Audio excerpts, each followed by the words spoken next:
기도하겠습니다. 주님, 오늘 우리에게 또 귀한 시간 주시고 말씀을 통해서 함께 하나님의 거룩한 경륜에 대해서 생각할 수 있는 기회 주시오니 감사드립니다. 이 시간에도 주께서 우리들의 마음을 활짝 열어주시고 우리의 지혜가 날마다 더 성장해 갈 수 있는 은혜를 더하여 주옵소서. 예수님 이름으로 기도합나이다. 아멘. 우리의 복된 골로새서를 잘못 읽으면 골로 간다고 해서 골로새서예요. 자, 골로새서에 이제 우리가 이 골로새서까지 오기까지 상당히 많은 시간 동안 계속 서론 위주로 공부를 했습니다. 그렇게 해야 될 이유가 뭐냐면 상당히 많은 부분에서 우리가 기본적으로 갖춰야 될 그 요소들이 많아서 했습니다. 이제는 이제 좀 더 우리가 본문으로 이제 가까이 들어가는 시간을 갖도록 하겠습니다. 자, 특별히 이제 우리가 서신이라고 할 때 몇 가지 정리를 할 게 있죠. 바울 서신이라고 할 때 바울 서신은 우리가 지난번에도 공부한 것처럼 이 서신이 주어질 때는 계시로 주어졌다. 이것은 굉장히 중요한 요소가 돼요. 계시라고 할 때는 항상 무엇과 연관시켜야 돼요? 하나님을 알려주는 거죠. 그러니까 서신은 일반 서신은 어떤 메시지를 전하는 것이 목적이지만 바울 서신은 계시를 전달해 주는 건데, 계시라고 하는 것은 하나님에 대하여 아는 지식을 알려주는 거죠. 그런데 이 계시라는 것 자체가 이게 제가 늘 얘기하죠. 뭘로 주어지냐면 말씀으로 주어진단 말이죠. 말씀은 곧 우리가 얘기하죠. 로고스는 우리가 하나님의 그 영원한 경륜 가운데서 성자이시죠. 성자, 그 성부, 성자, 성령 이렇게 계시는데, 이 하나님에 대해서는 오로지 성자로 이렇게 성자가 말씀으로 보여주시는 것 외에 다른 방법으로는 우리가 하나님을 알 방법이 없다고 그랬어요. 그래서 이 말씀으로 나타나는 그 현상 중에 하나가 뭐냐면 창조의 세계. 이 세상에 있는 그 모든 만물이 이 말씀으로 다 지어졌단 말이에요. 그래서 이 우리가 눈에 보이고 손으로 만지고 이렇게 느끼는 그 모든 것은 다 이 말씀의 현현이라고 해야 될까? 그 말씀의 나타남과 관련이 되는 거죠. 그러니까 이 창조의 세계를 우리가 보고 만지고 느끼고 뭐 하는 이 모든 것들은 결국은 말씀에 대한 이해를 바탕해 가지고 누구에게 이르는 거예요? 삼위일체 하나님. 우리는 삼위일체 하나님에 대해서 알아가는 것이죠. 그런데 이제 알다시피 에덴에서 아담이 범죄로 말미암아 이 창조의 세계도 타락을 한단 말이죠. 타락. 말하자면 범죄로 인해서, 죄로 인해서 오염이 돼서 우리가 이 창조의 세계를 보고도 하나님을 제대로 알 수가 없을 뿐만 아니라 이 창조 세계를 바라보고 있는 우리조차도 죄에 오염되어 있기 때문에 창조 세계를 바라봐도 제대로 하나님을 알 방법이 없는 거예요. 그랬을 때 이 로고스, 이 말씀이신 이분이 성육신 하셔서 이 땅에 오신 분이 곧 누구예요? 그분이 예수님이죠. 예수. 이 예수께서 우리들의 이 죄에 오염되어 있는 이 창조 세계와 우리 특히 인간의 구원, 구원이라는 말은 전에도 얘기했어요. 무엇과 관련돼요? 그냥 구원 그러면 이게 감이 잘 안 와요. 속량. 항상 구원 속에는 속량, 구속 같은 말이죠. 속량, 구속.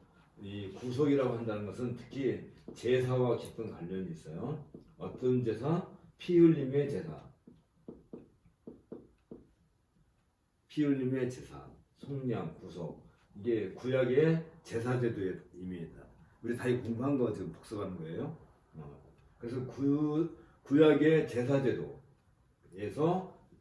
뭘 나타내요? 이게 속량, 구속 이런 게 나타나고 특별히 이 구원이라고 하는 말 속에 우리가 늘 잊지 말아야 될 특별한 개념이 하나 있다고 그랬죠? 고엘. 고엘은 기업 물을 자. 다시 말하면 빚을 탕감해주는 그런 의미. 이건 탕감. 이건 우리가 구속, 속량할 때는 제사와 관련된 피 흘림의 제사와 관련해서 무엇과 깊은 관련이 있어요? 속죄. 근데 이 탕감, 이것은 무엇과 관련이 있어요? 빚. 이런 의미가 있는 거지. 이걸 누가 이러세요? 예수께서 이 일을 위해서 이 땅에 성육신, 말씀이 육신이 되었다는 성육신의 의미가 여기 있는 것이고, 그럼으로써 예수님께서 본인이 우리를 위해서 피 흘리셨을 뿐만 아니라 본인이 우리에게 고일이 되어서 고엘이 되어 주셔서 우리의 빚을 대신 탕감해 주시는 그런 속죄와 그러니까 우리는 보통 구원 그러면 단순히 이런 속죄, 죄 용서 이 정도만 생각하는 건데 사실 죄라고 하는 것은 오염된 게 있고요. 죄에 대한 책임이 있어요. 책임. 죄라고 하는 말은 죄에 대한 책임이 있다는 거죠. 그러니까 이걸 하려면 죄사함, 이건 피 흘림이 있을 뿐만 아니라 이 책임, 이건 빚이란 말이죠.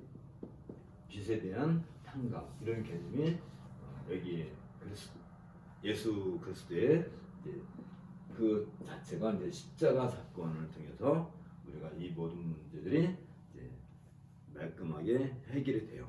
그런데도 불구하고 우리가 죄라고 할 때 죄는 항상 누구와 관련돼서 죄를 얘기하냐면 하나님과 관련돼서 죄 얘기하는 거예요.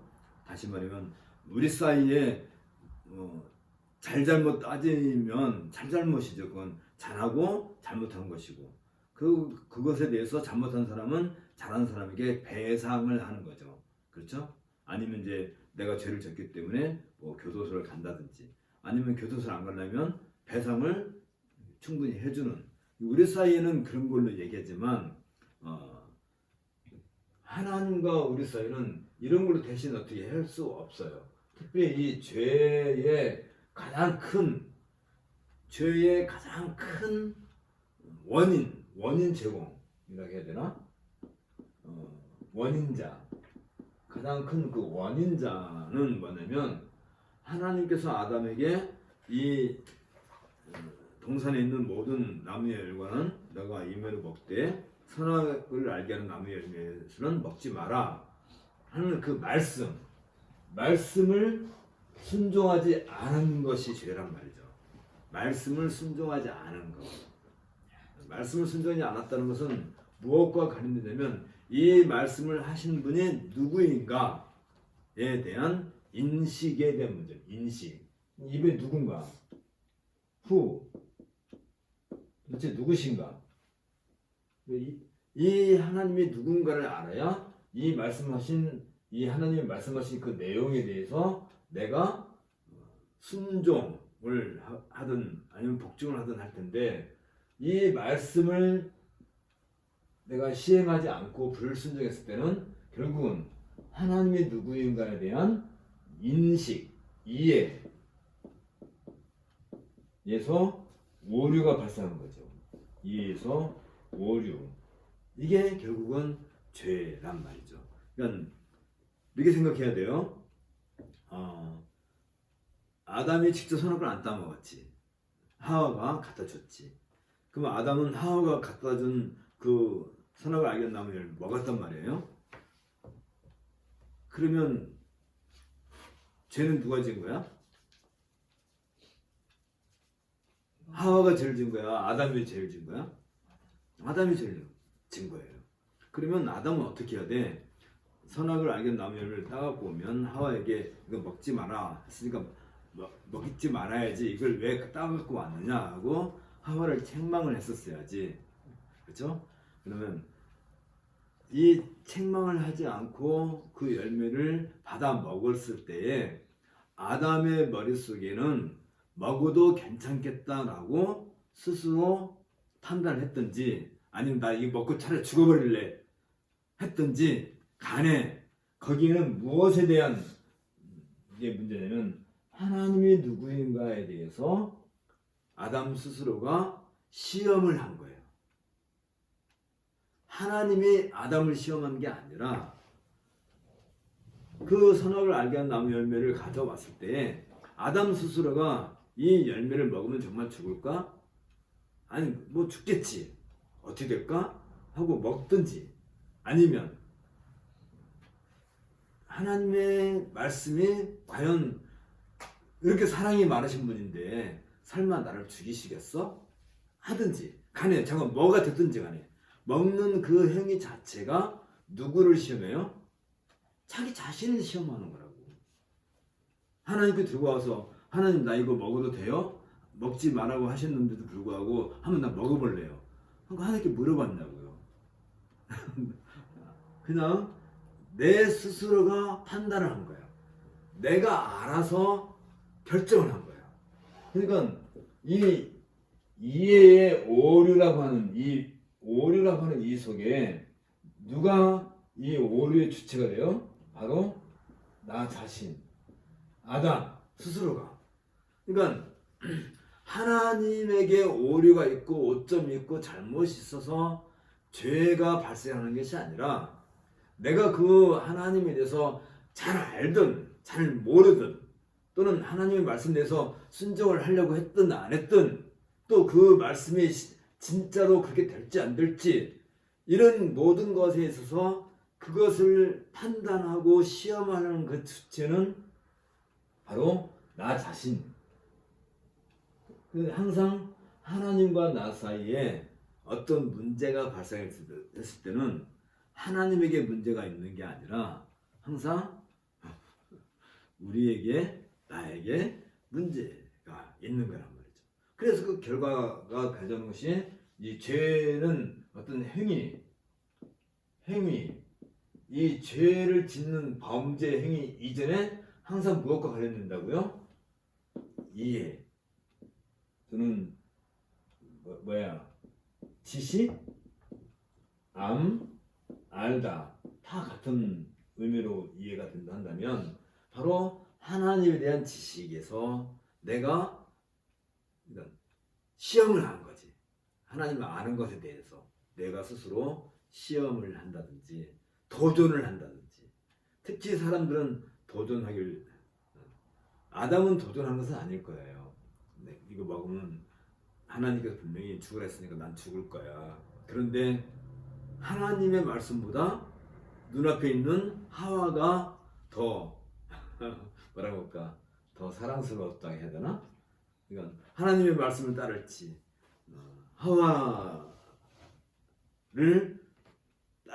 하와의 말을 따라야 될지 그 갈등이 있었겠죠.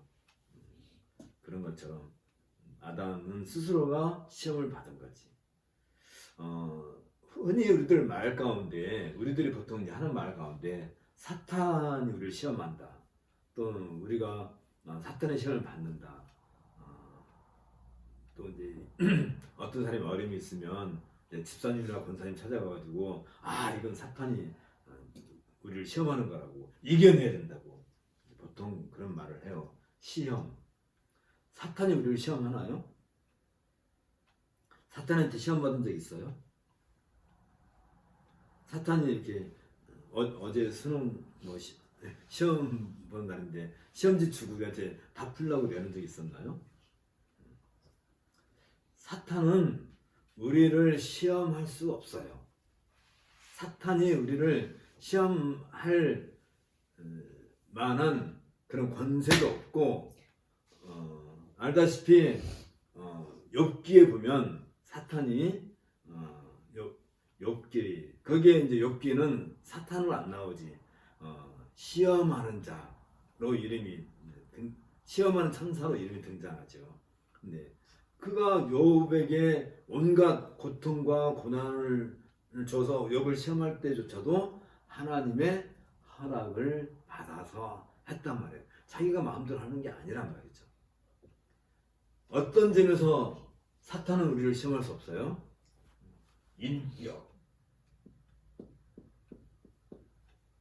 인격이라는 점에서. 비록 우리는 죄로 말미암아 오염됐고 죄책을 가지고 있고 타락한 존재라 할지라도 인격에 있어서만은 그 누구도 인격을 침해하지 않아요. 심지어 하나님조차 우리를 침해하지 않아요. 다시 말하면 나 여기서 있는데 하나님이 나를 강제로 끌고 가지 않아요. 끌고 야 너 왜 오늘 교회 안 가? 해가지고 억지로 강제로 끌어다 교회 갖다 놓지 않는단 말이죠. 하나님께서 강제로 옮기실 때가 있어요. 언제?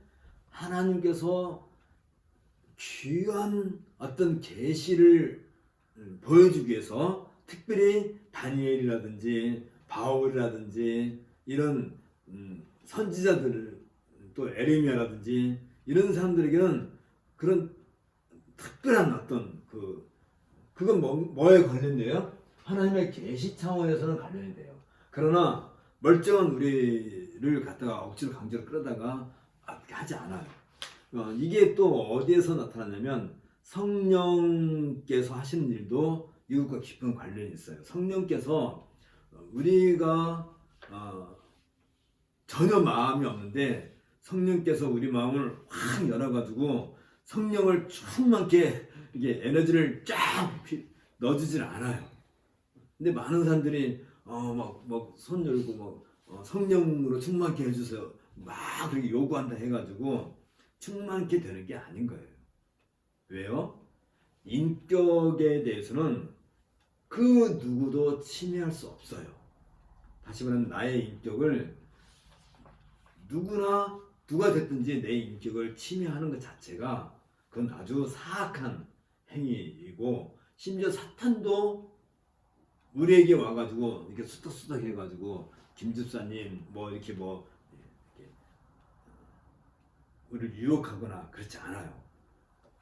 사탄이 유혹하는 것, 시험한 것이 우리가 마태복음 4장에 보면 사탄이 예수님을 시험한다 했을 때 이미 예수님은 사탄과 시험을 하기 위해서 스스로가 광야에 먼저 가시는 거예요. 가서 사탄을 기다려서 사탄과 시험이라고 했지만 어떻게 보면 싸움인 거지. 사탄과 예수님과의 싸움이 광야에서 있는 것이지. 그걸 이제 마태는 기록할 때는 유혹, 시험 그런 말로 기록을 했지만 이미 그 자리에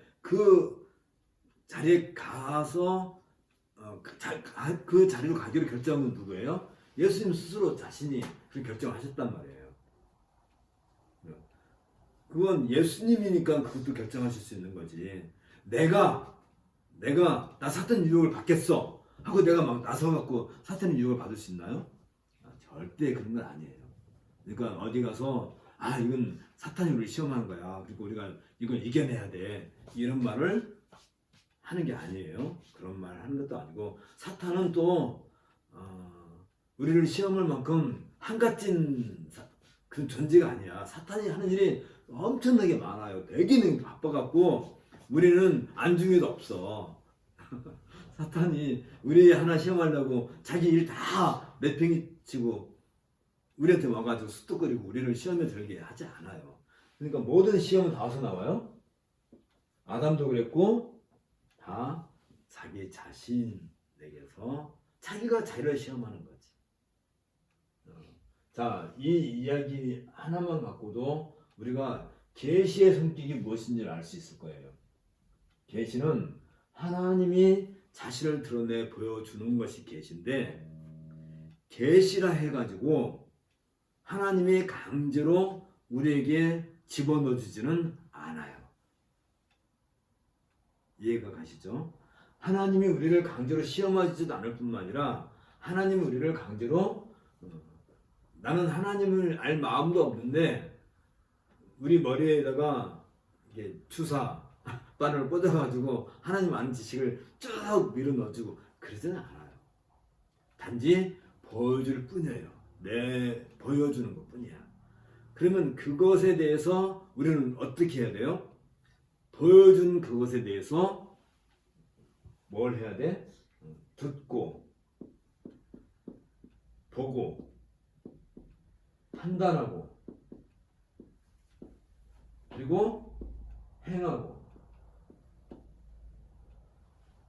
듣고 보고 판단하고 돕기마도라는 그런 말인데 성경 말로 하면 분별하고 분별하는 거지. 그런 것을 이제 내가 자꾸 내 안에 그런 것을 쌓아가는 거지. 이게 다 뭐예요? 이게 바로 하나님 아는 어디 갔어?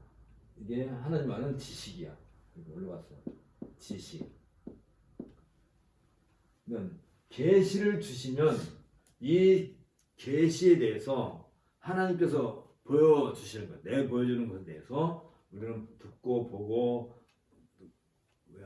또 판단하고 또 생각하고 연구하고 사색하고 그래서 뭘 하는 거예요? 하나님 아는 지식인 갖게 되는 거지. 그래서 시편 1편에서 뭐라고 얘기해요? 복 있는 사람은 주야로 밤낮으로 하나님의 말씀을 묵상하는 자로다. 묵상한다는 것이 무슨 뜻이에요? 생각하는 거지. 판단해보고 연구해보고.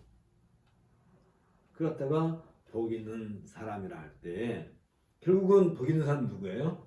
하나님 아는 지식에서 그동안 우리는 죄는 뭐야? 하나님 아는 지식에서 오염되어 있는 게 죄란 말이죠. 이 상태가 하나님 아는 지식에서 하나씩 우리가 오염되어 있는 것들을 다 제거해 나가고 또 하나님 아는 지식을 하나씩 그래서 이제 마태가 예수님이 잘하는 것을 가르쳐서 이제 기록한 말이 있죠.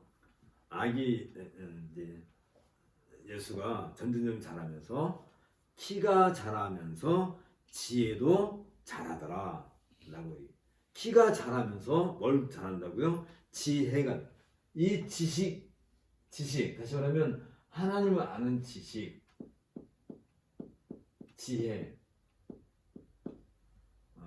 특별히 이 지혜는 호크마라고 하는 이 지혜는 무엇과 깊은 관련이 있어요? 로고스와 관련 있는 거예요. 지혜는 로고스가 누구예요? 성자이시지.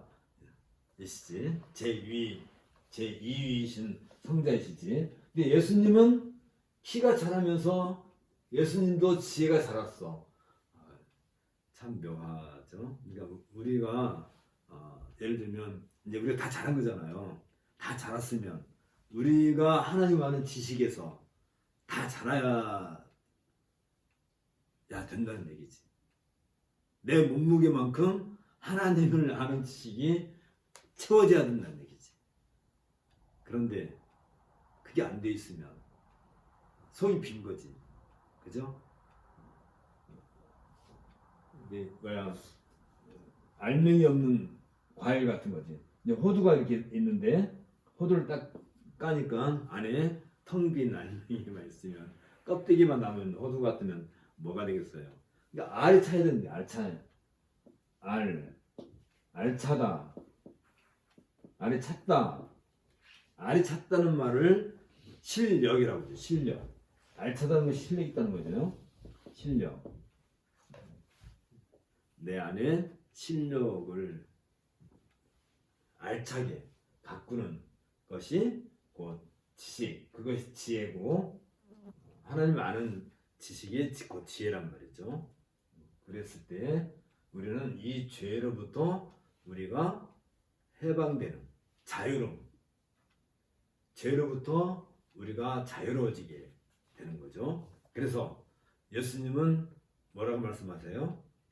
나는 길이요 진리요 생명이다 라고 말씀하시고, 요한복음에서는 말씀하시기를 진리를 알지니 진리가 너희를 자유케 하리라. 근데 그 자유는 어디로부터 자유예요? 바로 죄로부터의 자유란 말이지. 그 진리가 뭐예요? 예수님이지. 예수님. 나는 곧 길이요 진리요 생명이요. 이게 늘 같은 말이야. 같은 말. 예수님이 나는 곧 길이요 진리요 생명이요 할 때 길, 진리, 생명 이건 같단 말이야. 같다. 헬라어 카이 이렇게 할 때 길은 눈에 보이는 거지만 요게 진행되는 이 진리는 생명. 그러면 길은 뭐예요? 길도 할 때 도잖아요. 도가 뭐예요? 말 같은 말이잖아요. 같은 말. 예수님은 그 길이요 진리요 생명 할 때 진리를 알지니. 그럼 이 진리는 뭐예요? 길은 곧 길이고 생명인데 진리가 너희를 자유케 하리라 할 때 자유는 뭐예요? 죄로부터의 자유란 말이죠. 근데 이 죄로부터의 자유를 최초로 하나님께서 아담에게 말씀을 통해서 보여진 하나의 징표, 사인. 그러니까 수없이 얘기했어요. 사인. 이게 뭐예요? 창세기 3장 15절.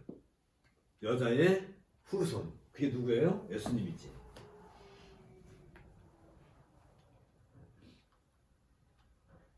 자, 요것에 대해서 우리가 오늘도 또 뭐 얘기하다 보니까 얘기가 엄청나게 길어졌네요.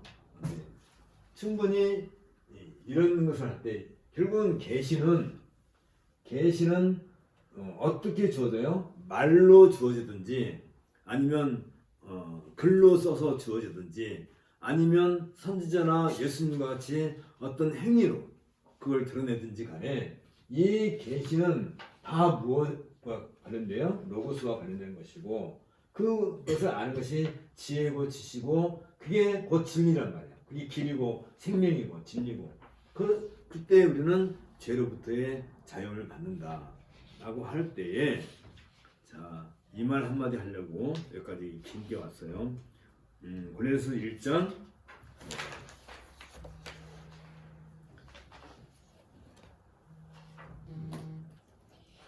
우리가 1절, 2절, 3절은 지원을 했으니까 이제 4절로 넘어갑시다. 이는 그리스도 예수 안에 너희의 믿음과 모든 성도에 대한 사랑을 들었으며 너희를 위하여 하늘에 쌓아둔 소망으로 말미암음이니 곧 너희가 전에 복음 진리의 말씀을 들은 것이다 라고 했을 때, 자, 복음, 진리, 말씀 다 같은 말이지. 복음은 곧 진리고 진리는 곧 말씀이고, 이것은 다 무엇과 관련돼요? 계시란 말이에요. 계시에 대한 얘기. 근데 그 복음과 진리와 그 말씀을 들은 것, 이게 다 계시와 관련된 건데, 그것이 이 복음을 들었을 때 그들에게 나타난 몇 가지 현상이 있는데, 여기에 나타나는 게 뭘 얘기해요? 그리스도 예수 안에 너희의 믿음과 그 다음에 모든 성도에 대한 사랑,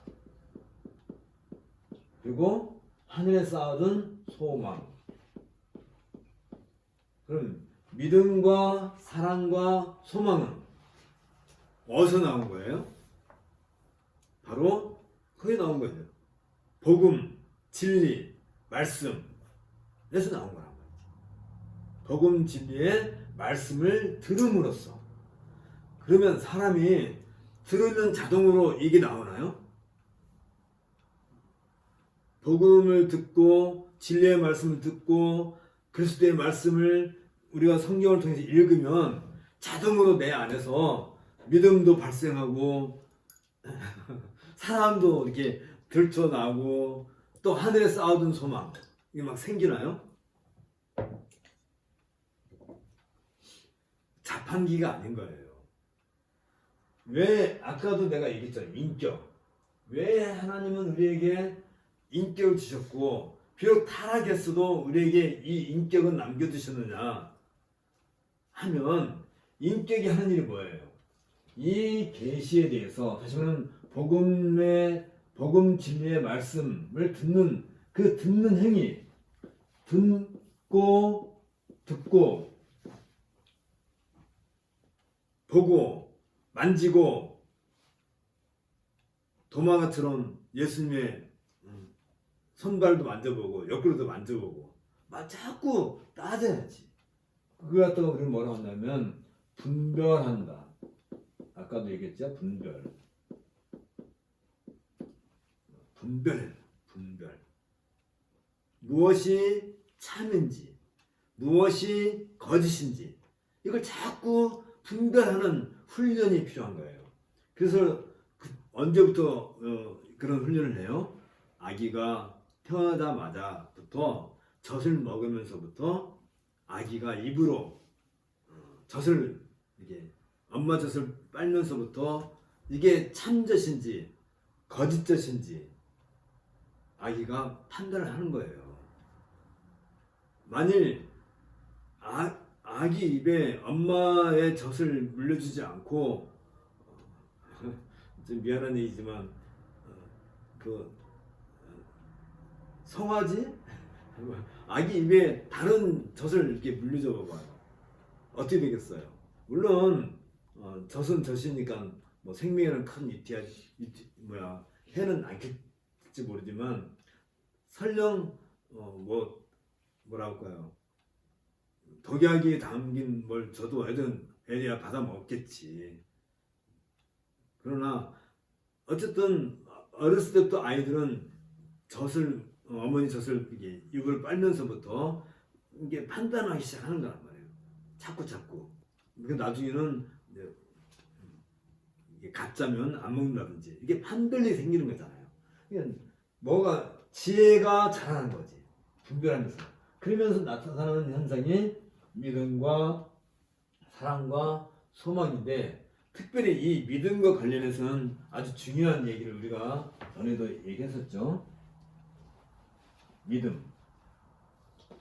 믿음은 그냥 주어지는 게 아니고 예수 그리스도를 믿음으로써 그리스도 예수를 믿는 믿음으로 자라는 이 과정 이걸 또 우리는 뭐라 한다고요? 이신칭의라고 한다고 했죠. 갈라디아서 2장 16절에 우리가 전에도 읽어봤어요. 그러니까 믿음은 이런 믿음이어야 믿음인 거지.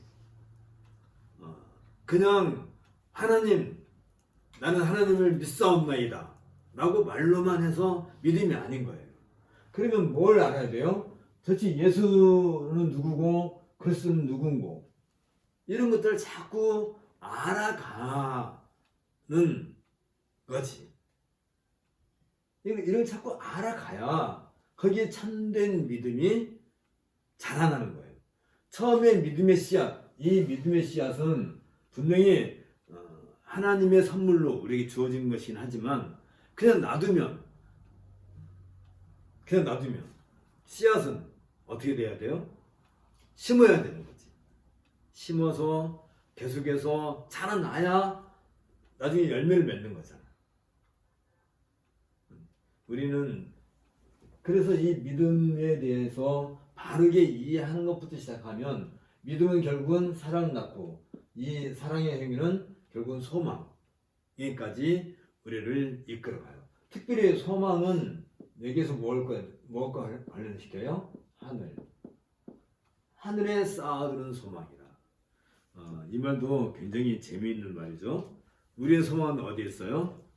우리의 소원은 통일, 그런 말, 그런 노래도 있었는데 우리의 소망은 하늘에 있단 말이죠. 왜 하늘이라고 했을까? 이런 걸 자꾸 따져봐야 되는 거죠. 여기 바울이 이렇게 기록해놨으니까 아 그런가 보다 아멘 하고 지나가면 그건 믿는 것도 아니고 또 이런 말씀을 열심히 연구하는 것이 곧 사랑의 행위인 거야.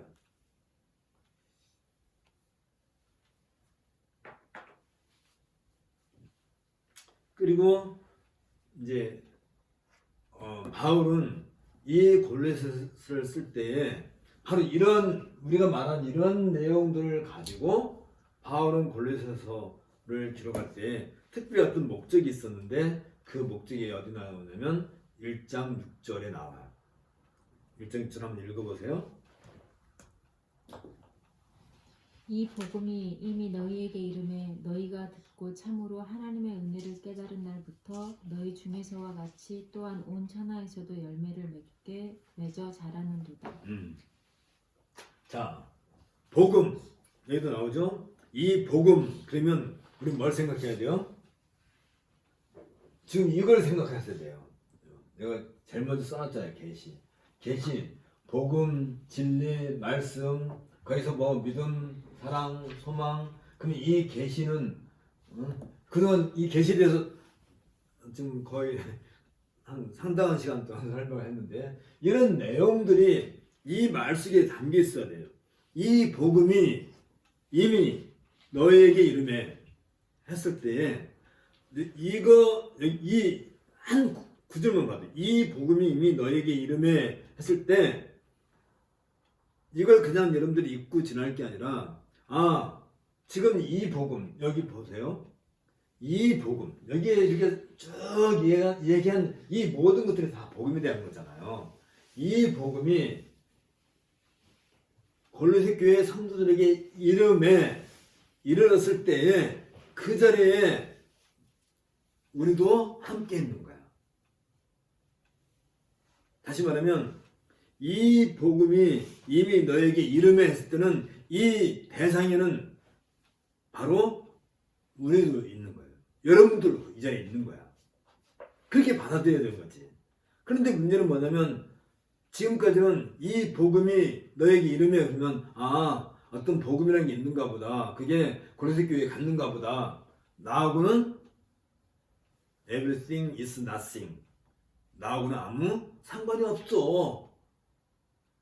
한다면 어땠어요? 지금 이 복음 이게 지금 우리가 첫날부터 오늘까지 수없이 얘기했던 그것이 다 복음과 관련된 이야기예요. 기억나시죠? 지금 벌써 7번째 시간이야. 이 내용이 다 복음과 관련된데 이 복음이 이미 누구한테 이르렀다고요? 바로 여러분에게 임했단 말이에요. 바로 우리에게 임한 거예요. 그랬을 때 이 골로새 교회 성도들과 우리와 어떤 차이점이 있는가를 한번 살펴볼 필요가 있는 거예요. 거기에 너희가 듣고 듣는 것은 무슨 말이에요? 듣고 아까도 얘기했죠. 듣고 분별하라고 했잖아요. 듣고 만지고 연구하고 판단하고 깨트려보고 그래서 그 결과가 뭘 가져와요? 너희가 듣고 참으로 하나님의 은혜를 깨닫는 날부터 그러니까 이 하나님의 은혜 요 과정 분별하는 과정을 통해서 이게 하나님의 은혜가 무엇인지를 그들이 깨달았단 말이에요. 아 이게 하나님의 은혜구나. 그럼 그 결정적인 원인은 어디서 나와요? 복음부터 시작됐단 말이에요. 복음이 주어졌을 때 그들은 이런 복음에 대한 내용을 충분히 깨닫고 난 뒤에 아, 그만한 이유가 있구나 라고 한 것이 뭐냐면 그게 하나님의 은혜를 깨닫는 거예요. 그게 하나님의 은혜를 받는 거예요. 여러분들이 이 고린도 교회 교인들은 하나님의 은혜를 받았어. 그러면 우리는 하나님의 은혜 받은 거야, 안 받은 거예요? 우리도 받아야 정상이어야 되지. 근데 그 은혜를 깨닫는 날부터 너희 중에서와 같이 또한 온 천하에서도 열매를 맺어 자라는도다. 다시 말하면 하나님의 은혜가 이 은혜를 깨닫는 그때부터 나타나는 그 결과가 뭐예요? 복음이 그들에게 임해서 그들이 하나님의 은혜를 깨닫는 그때부터 나타난 것이 너희 중에서뿐만 아니라 온 천하에서도 뭐 한다고요?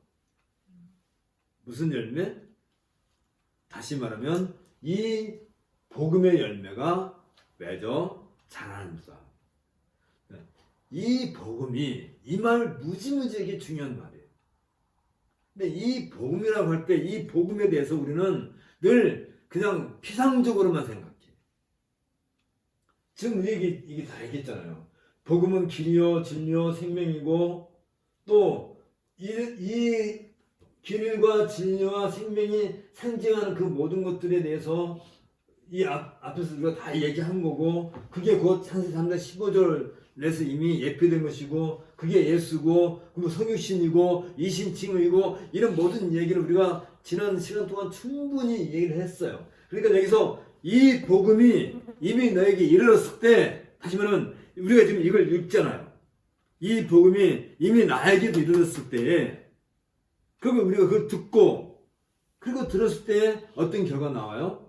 하나님 은혜를 깨닫는 거예요. 아, 내가 이 복음을 알아서 비로소 내가 이런 죄사함에 또 죄의 오염과 죄책으로부터 나를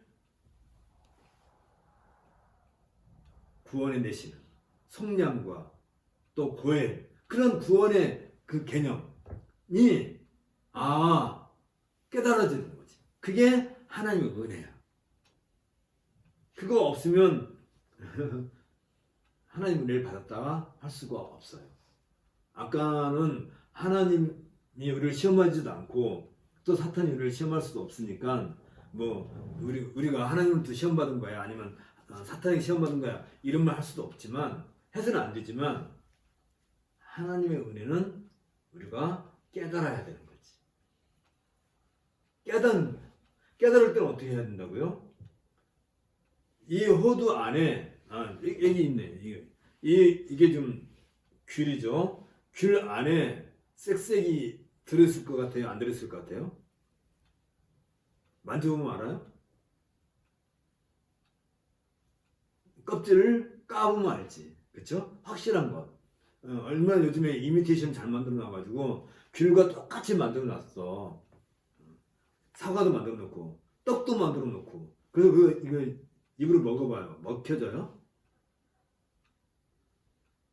그게 바로 깨닫는 거야. 먹어보는 거야. 아까도 얘기했지만 어린 깐난아이가 어머니 젖을 먹고 이 젖은 나에게 생명을 주는 것이다 라고 깨달아가는 것처럼 이 복음을 우리는 날마다 먹고 마시고 그러면서 자라가지고 어떻게 되는 거예요? 키가 자라면서 지혜도 자라. 하나님 아는 지식이 날마다 자라야 돼요. 그랬을 때 열매를 맺어서 또 자라. 자, 이 말이 중요한 거예요. 열매를 맺고 그 맺은 열매가 또 자란다. 그러면 어떻게 된 거예요? 열매는 또 씨가 되고 씨가 되면 또 뿌려지고 또 자라고 또 자라면 열매를 또 맺고 계속해서 열매를 맺고 그게 또 뿌려지고 또 자라고 또 열매를 맺고 또 뿌려지고 자라고 해서 2000년이 지난 이 순간 바로 이 자리에까지 이 복음의 소식이 우리에게도 전해지게 되는 거란 말이죠. 그러면 이 복음은 우리로서 끝나야 되나요? 오늘로 끝일까? 계속해서 또 자라게 해야 돼. 어떻게 자라게 해야 돼? 우리 지난번에 얘기했죠? 우선 내 아이부터 이 복음에서 자라게 해야 되는 거겠지. 자, 이 6절이 이 말을 하려고 바울은 골로새서를 기록했어요. 그리고 이제 7절, 8절에서 이것과 관련해서 조금 더 보충 설명하죠. 이와 같이 우리와 함께 종된 사랑하는 에바브라에게 너희가 배웠나니, 배웠던 것은 뭘 배운 거예요? 이 복음에 대해서 배웠나니 그는 너희를 위한 그리스도의 신실한 일꾼이요. 신실한 게 무슨 뜻이라고 했어요? 서로 같다. 서로 같은 거. 그러니까 에바브라가 전한 복음의 내용과 고린도 교회 교인들이 받은 에바브라부터 들은 복음의 그 내용에 있어서 에바브라와 고린도 성도들이 서로 일치를 이루는 것이 신실한 것이고, 에바브라는 이 복음을 누구한테 받았어요? 바울에게 받았단 말이지. 근데 바울에서 받은 그 복음이 에바브를 통해서 골로새에 갔는데, 자요. 7절에서 바울은 어떤 이야기를 좀 얘기하는 거야. 6절과 같이 에바브라가 고린도 교인들에게 복음을 전했는데 이 관계가 무슨 관계라고요? 신실한. 서로 내용이 같다. 서로 내용이 같아. 그럼 어떤 내용이 같아요? 그게 6절에 있는 내용이야. 복음이 너에게 이르렀을 때 온천에서 복음이 맺어져 자라는다. 그런 것에 있어서 같아. 근데 이 복음은 에바브라는 누구한테 받은 거예요? 바울. 그럼 바울과 에바브라 사이에도 신실함이 있고, 그러면 바울과 골로새 사이에는 신실함이 없으면 어떻게 돼요? 그러면 뭔가 문제가 생긴 거지. 그래서 바울은 또 같은 신실함이다. 똑같다는 말이지. 같은. 그래서 그 얘기를 언제 썼어요? 제일 처음에 써놓은 거잖아. 2절에 골로새에 있는 성도들, 그 그리스도 안에서 신실한 형제들에게 편지하노라. 편지한다는 것이 무슨 말이라고요? 계시는 계시. 그 같은 이야기를 여기서도 얘기한 동일한 내용.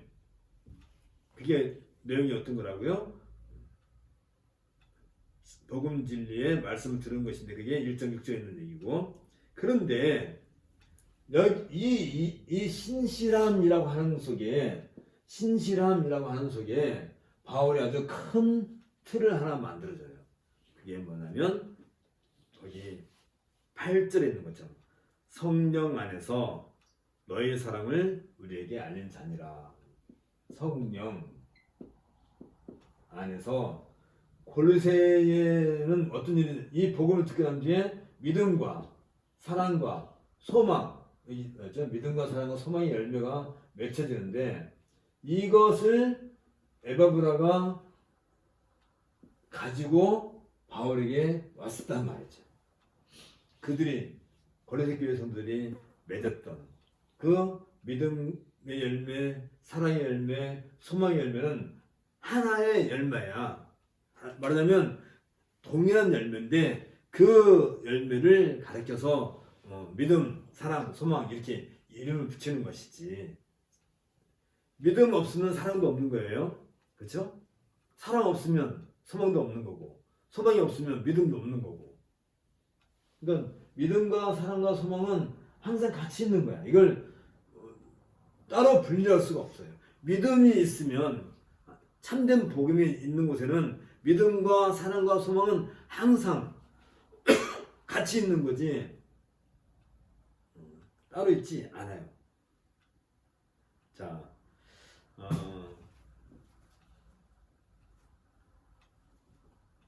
그러면 이제 우리가 지금 골로새서 1장 1절부터 8절까지 중요한 얘기를 했는데, 이 이야기는 골로새 전체의 주제에 해당이 돼요.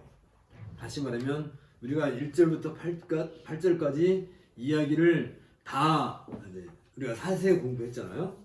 그 말은 다르게 말하면 골로새서 전체가 무엇을 말하려고 하는지에 대해서 우리가 그동안 여러 차례에 걸쳐서 공부를 한 거예요. 그렇다 한다면 이 골로새서가 오늘 우리에게 주는 가장 핵심적인 메시지, 다시 말하면 골로새서를 우리가 읽었을 때 이 골로새서가 우리에게 주는 가장 확실한 메시지. 자, 특별히 이 모든 일들, 다시 말하면 바울이 에바브라에게 복음을 전했고 에바브라가 골로새 교회 성도들에게 복음을 전해서 그들에게 믿음과 사랑과 열매를 맺었던 그 믿음과 사랑과 열매를 에바브라가 가지고 바울에게 간 거란 말이지. 그래서 바울과 에바브라 사이에 있었던 신실한 믿음에 대한 확신이 바울은 골로새에게도 동일한 신실한 믿음이라고 하는 확신을 가질 수밖에 없는 거예요. 왜냐하면 이 말은 무슨 말이에요? 바울도 믿음과 사랑과 소망의 열매가 있고 에바브라도 믿음과 소망과 사랑의 열매가 있었고 골로새에서도 사랑의 열매가 있는데 열매를 해오고 보니까 바울이 갖고 있는 열매나 에바브라가 갖고 있는 열매나 골로새 교회 성도가 갖고 있는 열매가 같단 말이에요. 같아. 그 말은 다르게 말하면 우리가 맺는 열매는, 자 봐두세요. 이 열매는, 바울이 준 열매는, 다시 말하면 똑같은 열매를 바울에게 돌려줘야 되는 거지. 그죠? 그랬을 때 우리는 신실한 형제가 되는 거예요. 바울이 우리를 부를 때 신실한 형제들이라고 불렀잖아요. 1장 2절에서 신실한 형제들, 골로새에 있는 그리스도 안에 있는 신실한 형제들에게 편지하는 것처럼 순천 테바에 있는 신실한 형제 자매들에게 바울은 지금 동일하게 우리에게 편지를 보낸다 한다면 골로새 교회 성도들이 바울에게 동일한 열매를, 믿음과 사랑과 소망의 열매를 돌려준 것처럼 우리들 또한 동일한 열매를 바울에게 돌려주어야 한다는 거죠. 과연 그럴까? 그럴 수 있을까? 했을 때 이 믿음과 사랑과 소망의 열매를 맺는 씨 하면 또 생각나겠죠? 창세기 3장 15절. 그것에 대한 거예요. 다시 말하면 계시에 대한 거야. 그리스도에 대한 얘기예요. 이게 복음이야. 그러니까 이 복음에 대해서 우리가 충분히 도끼가 뭐예요? 도끼는 이게 나무를 탁 쪼갤 때 쫙 쪼개잖아요. 그러니까 도끼마저, 헬라어인데 도끼마저가 분별하다는 뜻이야. 이게 원래 이 분별하다는 말은 무슨 뜻이 있냐면 이제 리트머스 시험지 같이 이렇게 이게 이게 산성인지 아닌지 분별하는, 그것도 분별하는 것이지만 특별히 이제 그 옛날에는 어떤 거냐면 이제 비싼 그 천에다가 염색을 쫙 했어요. 염색을 쫙 했는데 이 염색이 골고루 잘 됐는지 안 됐는지 이게 알아봐야 되잖아. 그게 골고루 염색이 잘 되어야 제값을 받는 거지. 얼룩이 있다든지 구멍 났다든지 어느 한쪽은 염색이 안 됐다든지 하면 제값을 못 받을 거 아니에요. 그러면 이 천이 여기 이제 보라색이 싹 물들었다 합시다. 그러면 이 천이 제대로 골고루 잘 들었는지 안 들었는지 제일 확실하게 알 수 있는 방법이 뭘까요? 햇빛에 대고 이렇게 비춰보는 거야. 지금이야 뭐 얼마든지 기기가 좋으니까 하지만 그 옛날에는 어떻게 해? 그걸 쫙 널어놓고 햇빛을 두고 이쪽에서 이 천을 쫙 살펴보고 가는 거지. 그러면 흠이 있다든지 염색이 잘못되든지 아는 것처럼 알아서 판별하는 거야. 판별을 하는 거지. 그래서 거기에 잘못된 부분이 있으면 어떻게 해야 돼요? 다시 염색할 수 있으면 다시 염색하든지 아니면 잘라서 버리든지 하는 것처럼 복음에 대해서도 우리는 그렇게 해야 되는 거예요. 우리가 알고 있는 복음의 내용에 대해서 햇빛에 비춰봐가지고 오염된 부분이 있는지 빠진 부분이 있는지 탈수된 것이 있는지 아니면 이거 잘라서 내 버려야 되는 건지 우리들이 알고 있는 이 지식에 대해서 복음에 대해서 우리는 수없이 그런 작업을 해야 되는 거예요. 그냥 공짜로 이게 그냥 얻어지는 건 아닌 거야. 그런 건 없어요. 복음은 생명이라는 거야. 아까도 얘기했죠. 나는 곧 길이요 진리요 생명이라 했단 말이에요. 그러니까 예수님을 아는 것만이 유일하게 생명에 이르는 길이란 말이에요. 그런데 우리는 그 예수 아는 일에 있어서 너무나 등한시하고 대충 넘어가려 하고 내가 한 30년 교회 다녔으면 됐지 그걸로 떼을 수가 없어요.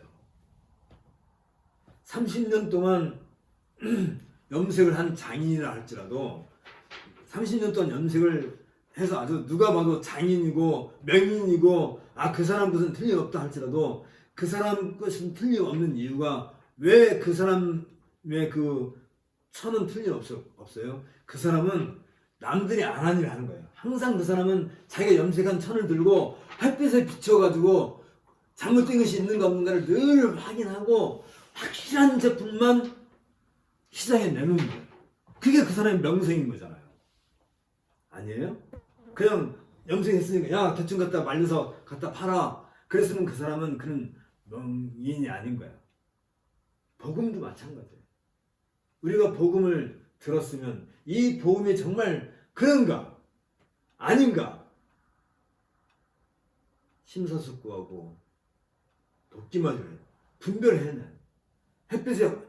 밝은 햇빛에 갖다 비춰가지고 이게 참인지 아닌지를 자꾸 이렇게 확인하고 연습하고 판단하고 그랬을 때 거기에 뭐가 있다고요? 생명이 약속된단 말이죠. 그게 길이야. 그 길을 가는 게 참된 길이란 말이에요. 예수님은 그 길을 가르쳐서 내 길은 좁고 가기가 힘들어서 오는 사람이 많지 않다. 좁은 문이라고 좁은 문. 이 길을 가려는 사람들이 많지가 않아요. 이 복음의 길을 따라가려는 사람들이 많지 않아요. 왜? 왜요? 넓지 않아. 너무 좁아. 대충 가면 되는데 대충 갈 수 없게 만들어요. 뭐가? 바로 이거란 말이죠. 이런 것들에 대해서 수없이 우리는 판단하고 또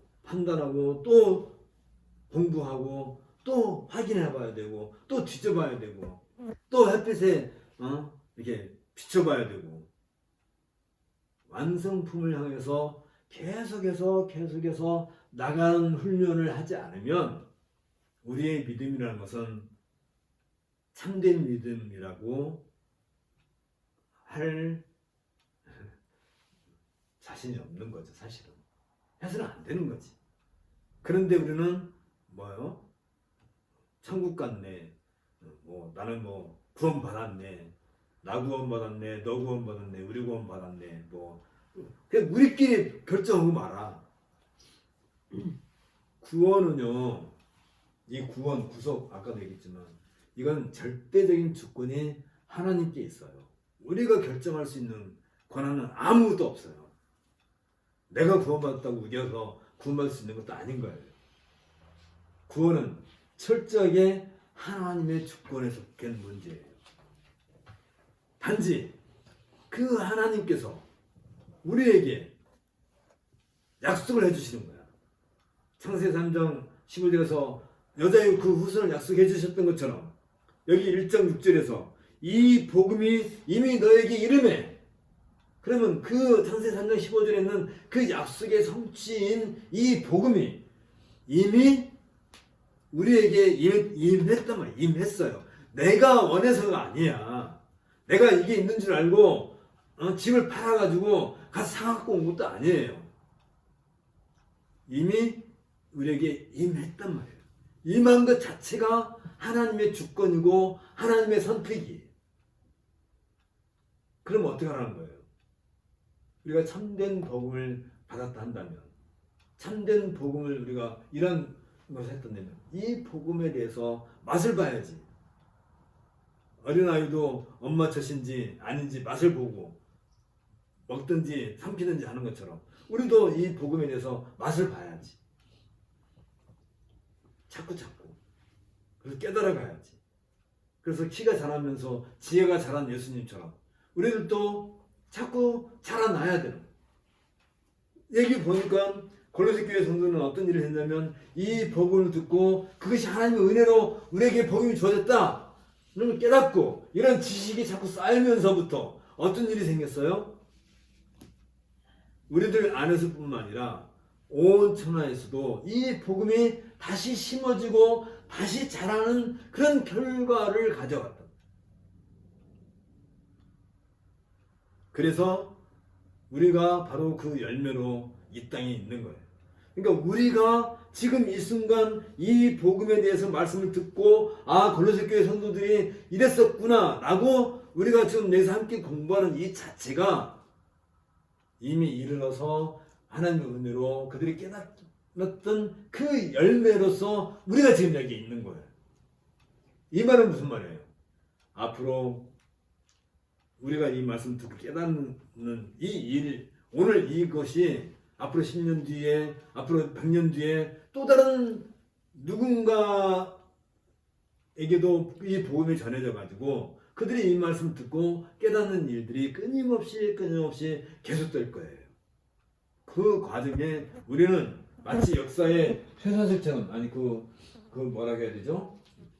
사슬 약간 이상하네. 이게 진주 목걸이죠 이렇게. 이거 뭐예요? 연결고리. 그래서 옛날에 바울이 골로새에게 줬던 것처럼 이 골로새 교인들이 시간 2000년의 시간을 흘려서 지금 우리 여기까지 이르게 되고 앞으로도 이건 계속해서 이어져서 다른 10년 뒤에 100년 뒤에도 또 다른 누군가에게도 이건 계속 이어져 나가는. 그게 뭐라고요? 여기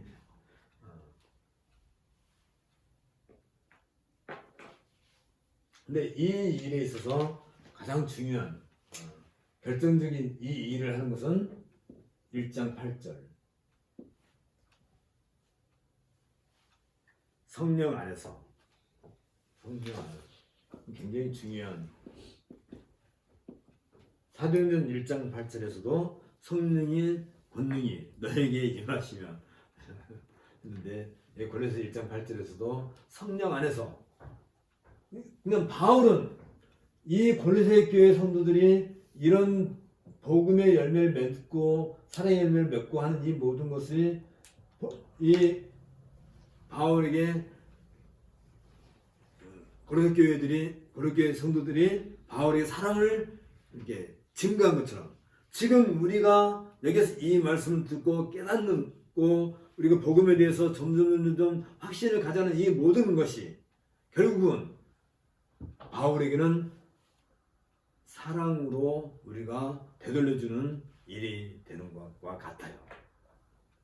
여러분들이 이 말씀을 듣고 또 정리하고 공부하고 또 우리 안에 지혜가 자라는 것은 지금 바울은 우리의 이 모습을 보고 너희가 나한테 사랑을 전해주는구나.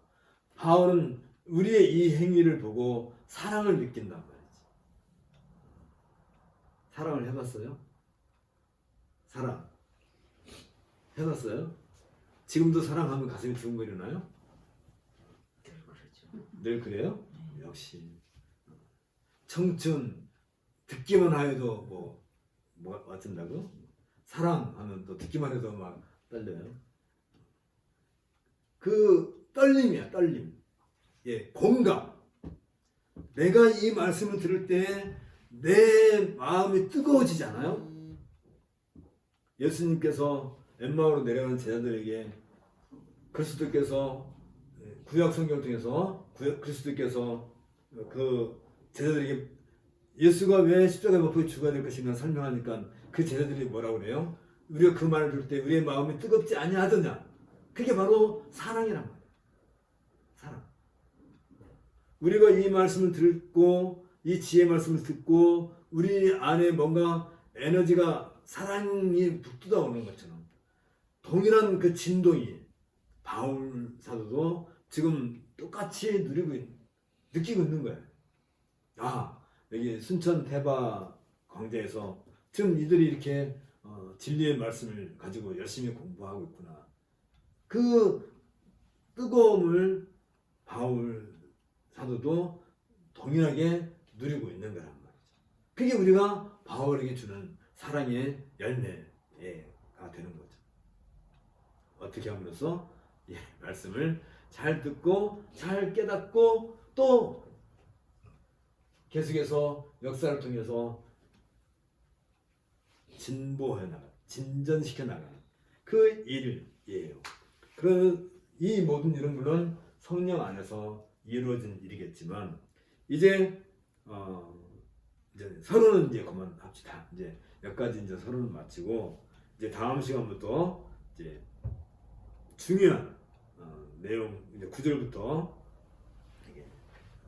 중요한 내용이 또 시작이 되죠. 우리가 다음 시간에는 9절부터 또 진도를 나가도록 하겠습니다. 함께 기도하겠습니다. 우리에게 늘 복음의 씨앗을 뿌려주시고 이를 통해서 우리 안에서 하나님의 은혜를 깨닫게 해주신 그것에 대해서 우리는 하나님께 감사하지 않을 수 없사옵나이다. 아직은 우리가 어린아이 같고 아직은 우리가 하나님의 말씀에 대해서 충분히 반응하지 못한다 할지라도 시간이 가면서 또 우리가 점점 지혜가 자라서 하나님의 말씀에 대하여 더 민감하고 또 이 말씀을 우리의 생명의 양식으로 삼는 그런 은혜를 날마다 누리게 해 주옵소서. 예수님 이름으로 기도하옵나이다. 아멘. 수고했습니다.